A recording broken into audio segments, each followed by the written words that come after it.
C'est quoi le Dogme 95? C'est un mouvement cinématographique danois lancé en 1995 par Thomas Vinterberg et Lars von Trier, en réaction aux œuvres cinématographiques de l'époque qu'ils jugent artificielles à cause de leurs effets spéciaux. Les deux réalisateurs souhaitaient revenir à un cinéma pur, sans artifice, proche de la nouvelle vague ou du début du cinéma. Pour cela, nos deux réalisateurs écrivent un manifeste en 10 points. 1. Le film doit être fait dans un décor naturel. 2.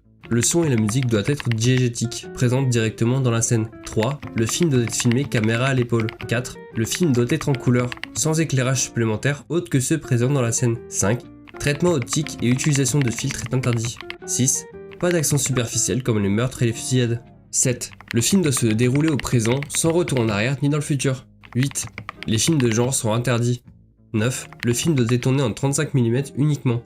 10. Le réalisateur ne doit pas être crédité. 11. Ne pas respecter les règles. Ok, je viens de l'inventer.